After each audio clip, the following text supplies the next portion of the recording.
नोंसोर मबाइलाव नुदोंमोन ना आंखौहाय ना नुवाखै? नुदोंना नुवाखै? आखाइ थिखोसाय सोर सोर नुदोंमोन आंखौहाय सिगांहाय? नोंसोर नुवाखै रावबो? नुदों? होमब्लालाय मानो आखाइखौ थिखोआ? आखाइ थिखोसाय। दा माबा मोनसे बुस्थु गैला ओरै नाजावना जाहरनाय बिसोरो।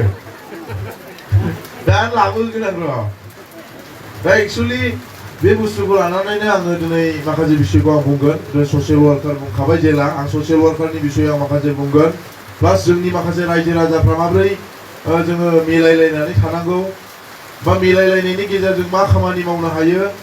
नैबे बिनि बिषयाव आं फंनैसो बाथ्राखौ बुंगोन। गिबियावनो जाय बिथां मोना दिनै गोदान दलनिफ्राय बा यां जेनेरेसन लेभेल बा गोदान भटार्स बिथांमोना गोदान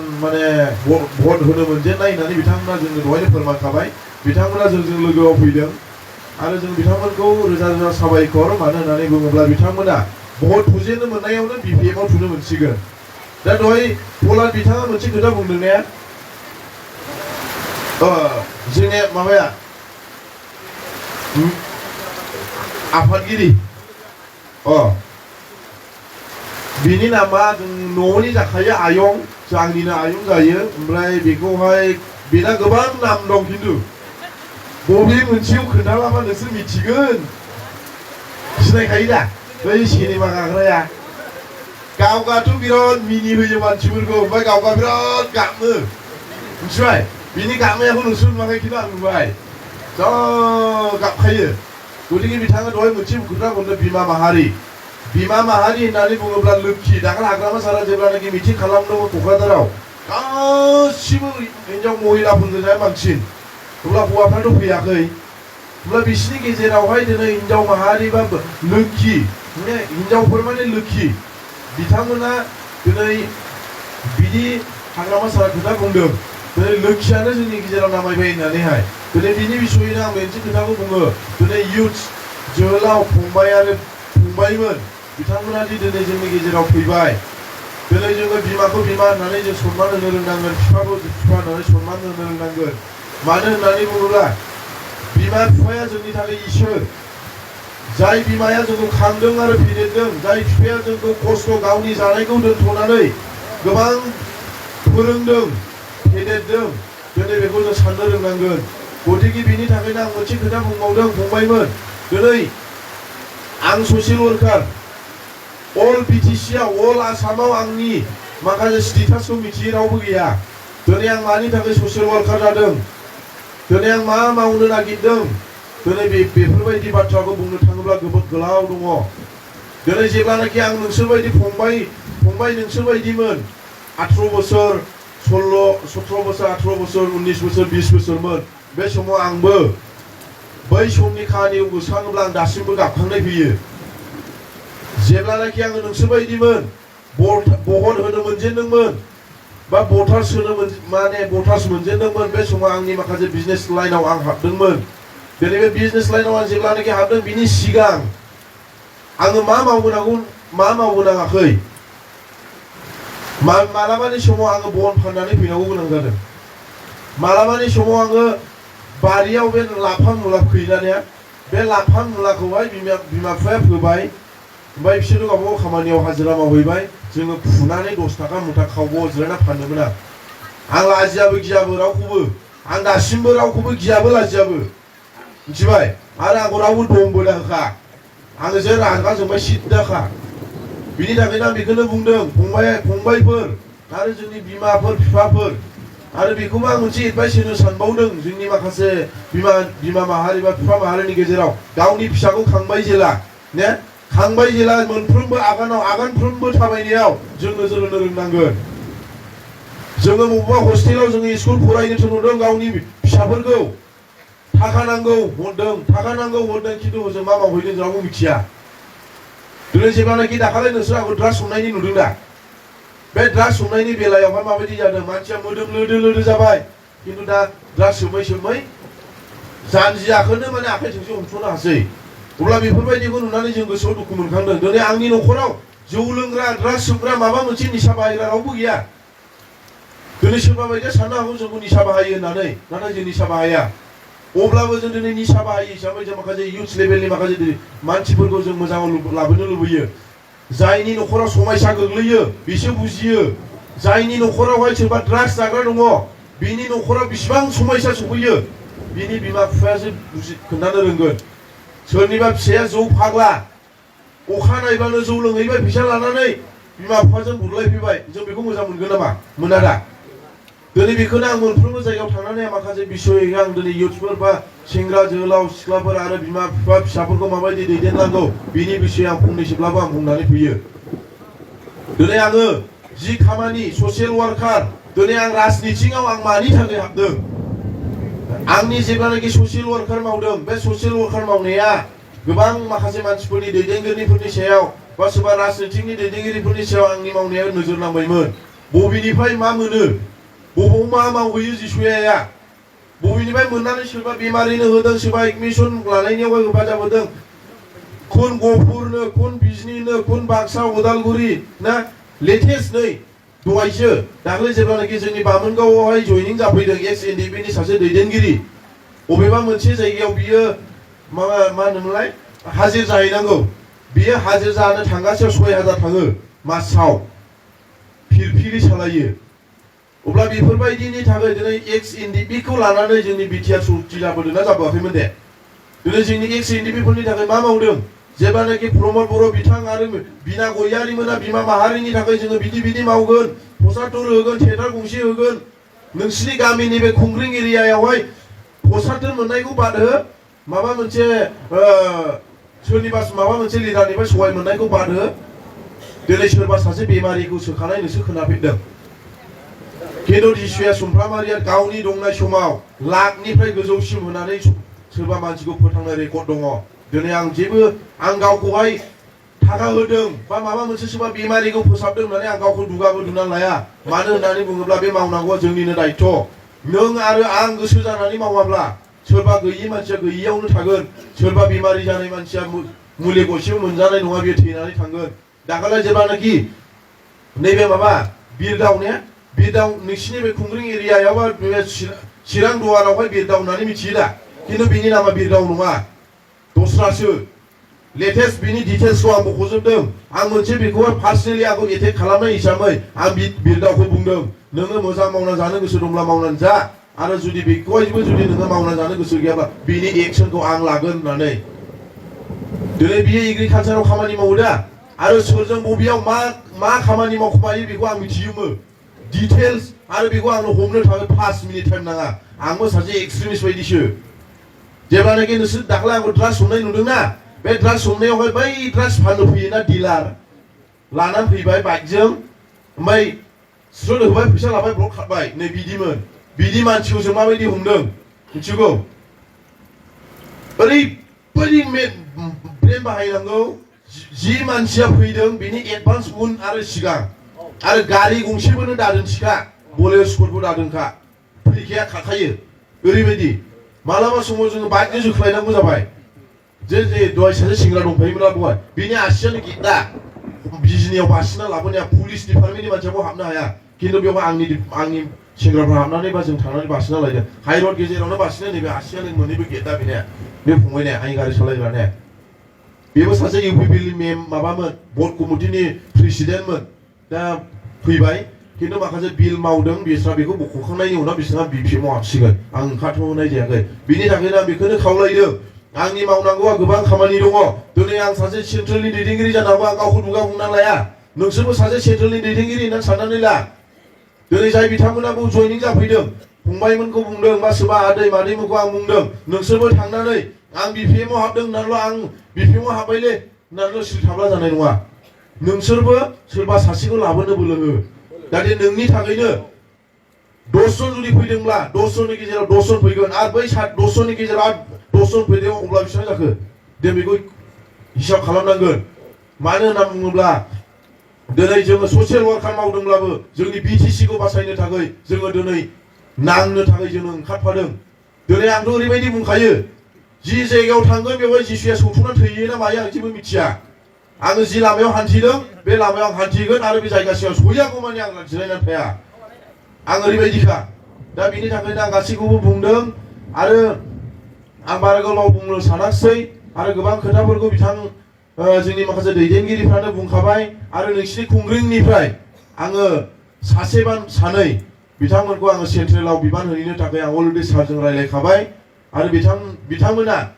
नैबे 17 तारिखनि गेजेराव बिसोरो होजोंहाय थांनानैहाय मिडिया प्लेस खालामगोन आरो मिडिया प्लेस खालामनायजों लोगोसे बिथांमोना सेन्ट्रेलनि खामानिखौ मावगोन होननानै आं बिथांमोनखौ आं अलरेडि रायलायखाबाय आरो बेल' नङा गोबां जोंहा मावनांगौ दङ बिदिनो जायगा जायगा जोङो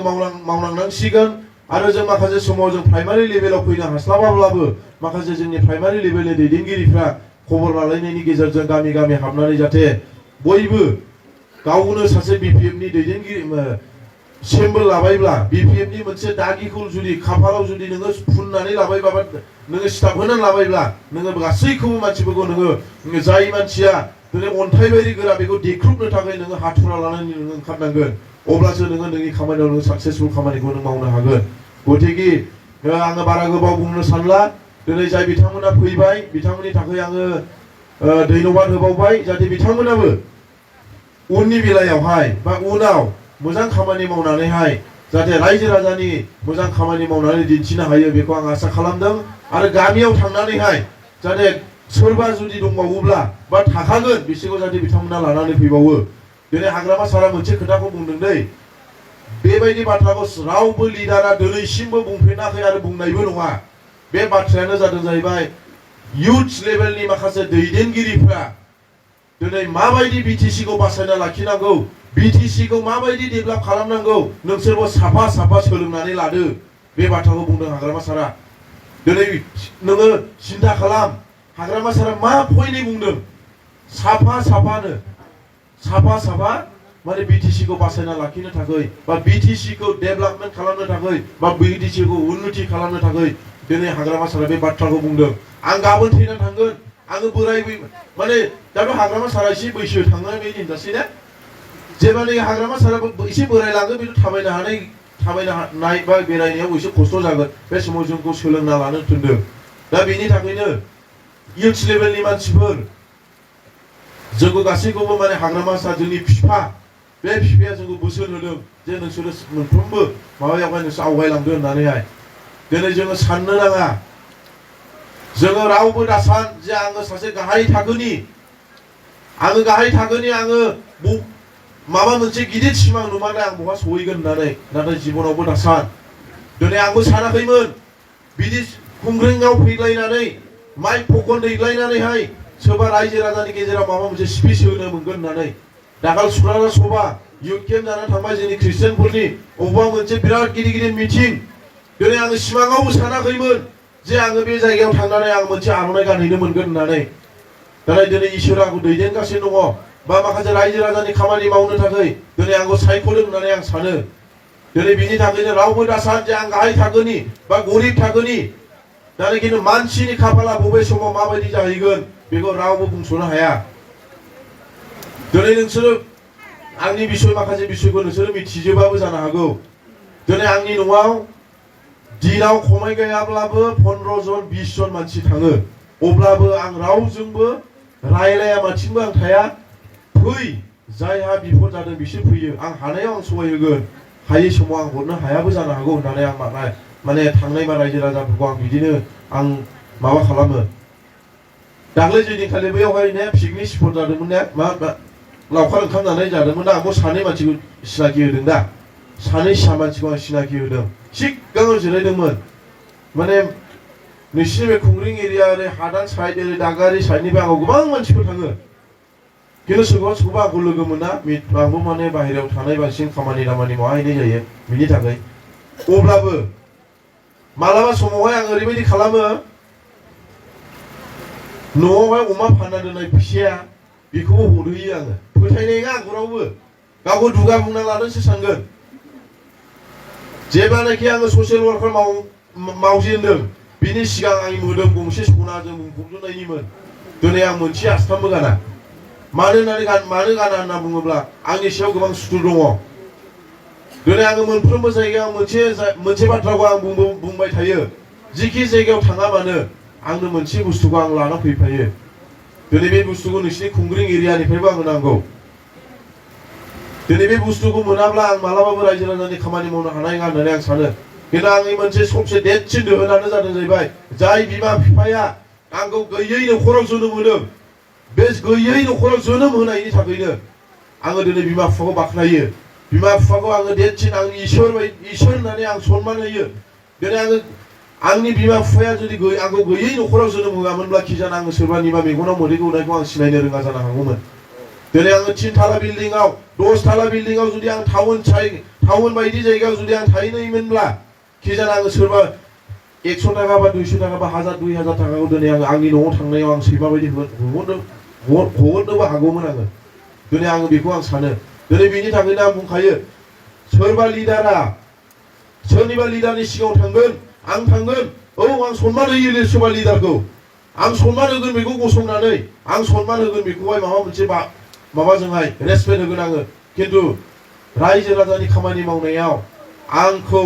बा आं जिसुवे सुमफ्रामारिखौ माब्लाबाबो रायजो राजानि खामानियाव आंखौ हेंथा दा होनानै आं अराय सम बुंबाय थाखायोबो आरो आंखौ हेंथाबो दा होदों नङाब्ला आं बिनि बिरुद्धिसो ओंखारगोन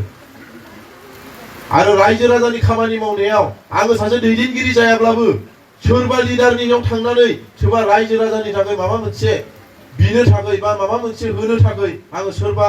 सारमोननियाव बा सोरबा लिडारनियाव थांनानै आं रायजो राजानि थाखाय नांगोन होननानै दिनै आङो ससियेल वार्कार ओंखारनायजों लोगोसे दिनै बिपिएफ पार्टियाव दिनै आङो आंनि बिसिबां मानि